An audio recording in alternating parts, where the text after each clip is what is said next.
Eu vou voltar ao vivo agora com a repórter Maria Maciel para falar com a advogada Júlia Nunes, a doutora Júlia Nunes, que acompanha esse caso de tentativa de feminicídio ocorrido lá no bairro de Pescaria, que a Maria entrevistou agora há pouco também a vítima, que contou como tudo aconteceu. Maria Maciel.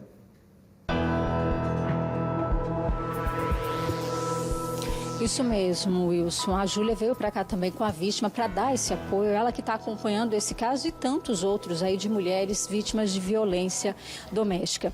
Eu começo perguntando, Júlia, para você, boa tarde. Nesse caso, né, a gente vê a situação, não só ela, como o filho também acabou ferido, né?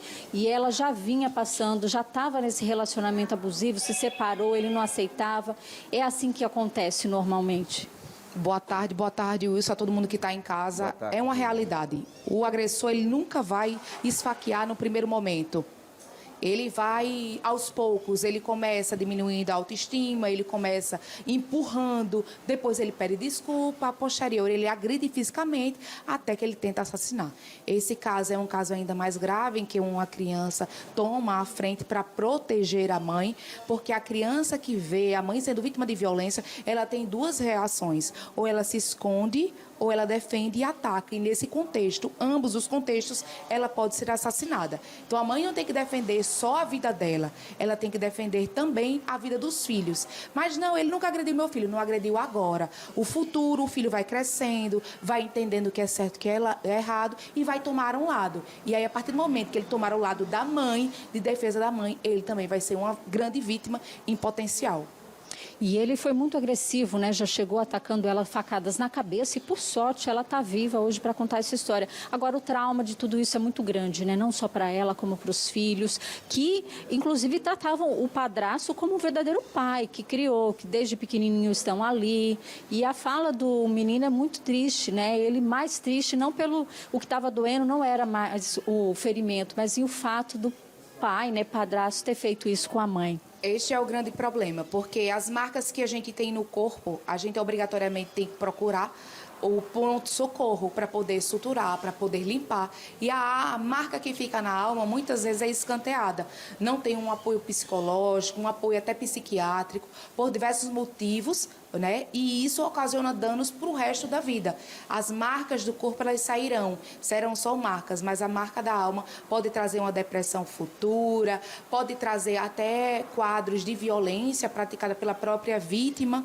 Então, a gente tem que cuidar da família de uma forma geral. É por isso que sempre eu digo, Maria, que enquanto a gente trabalhar com a violência contra a mulher como uma questão de segurança pública, a gente não vai ter uma diferença. A gente só vai ter diferença mesmo, modificar essa realidade quando a gente tratar essa questão como de saúde pública.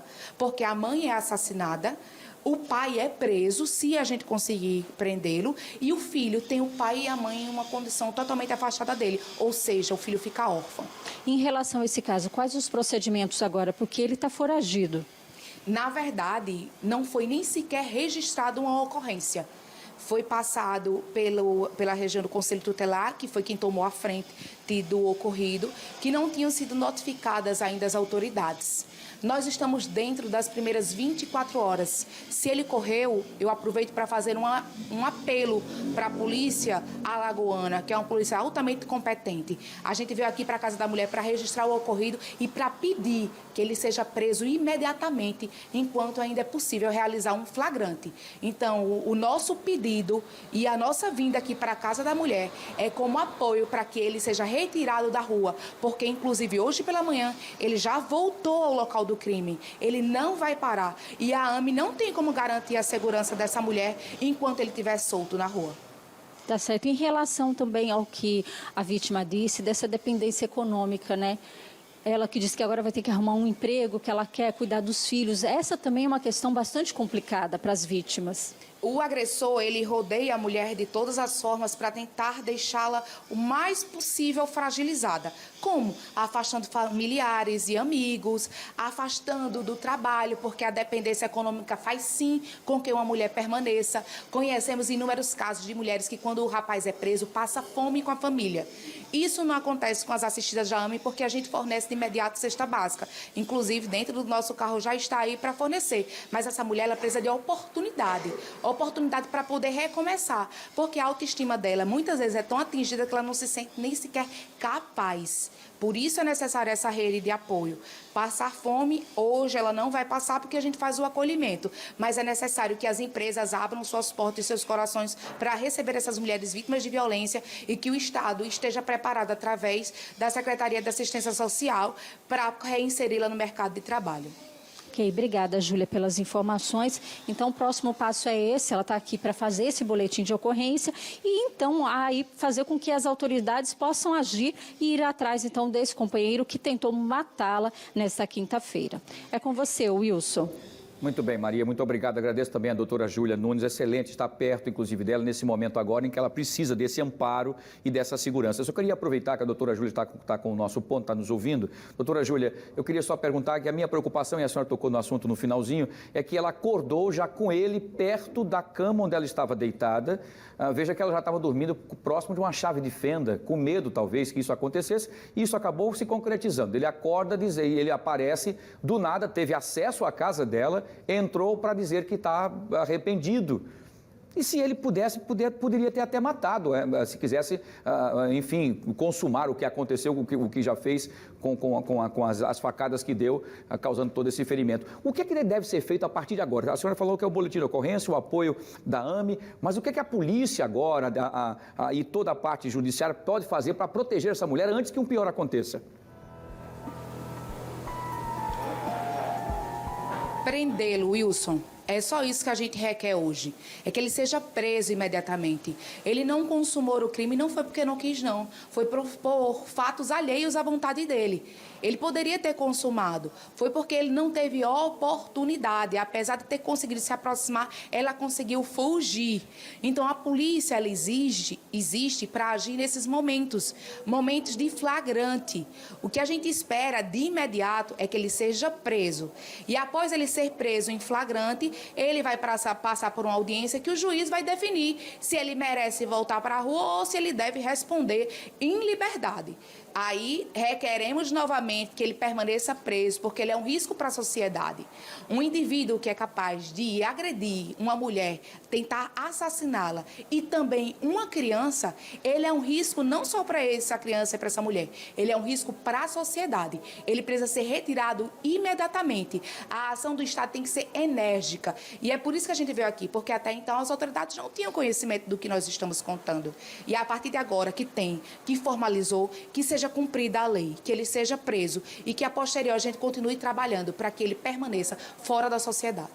Muito bem, doutora Júlia, muito obrigado mais uma vez pela forma como está sendo feito esse amparo para essa moça nesse momento tão difícil e tão frágil. Muito obrigado, você volta depois com mais informações. A Maria também, muito obrigado, Maria. Pois é, mais um caso, dessa vez uma tentativa. Dessa vez essa moça, apesar dos ferimentos graves na cabeça, no corpo, na mão do garotinho, do filho de 11 anos que acabou tentando proteger a mãe, ela está podendo contar a história. Como eu disse, as outras 3 não tiveram a mesma chance. Foram mortas de forma covarde e terrível por esse desequilíbrio. O que está acontecendo com a sociedade? O que é que nós estamos vivendo? Nós passamos por uma pandemia.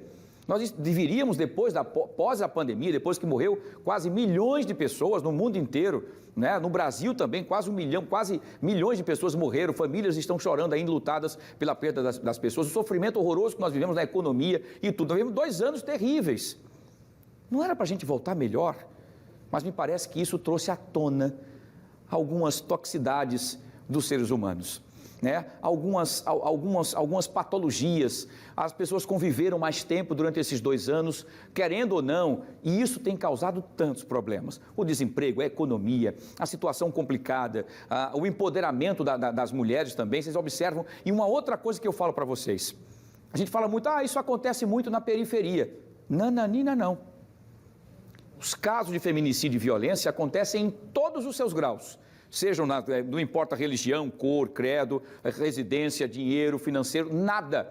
Em qualquer lugar, nós estamos falando sobre isso aqui agora, e eu tenho certeza que agora mesmo uma mulher está apanhando do seu companheiro, está correndo ou sendo vítima ou até morta nesse momento por um companheiro, porque não aceitam uma separação, não aceita que ela possa trabalhar. Tem companheiros que não têm maridos e namorados, e companheiros que não aceitam que a mulher estude, que a mulher trabalhe. Como disse a doutora Júlia, existem várias formas de violência, não só a violência física, mas a violência social. O que é a violência? Nós falamos isso ontem com o nosso especialista aqui em segurança, o coronel N. Bolivar, não explica para a gente.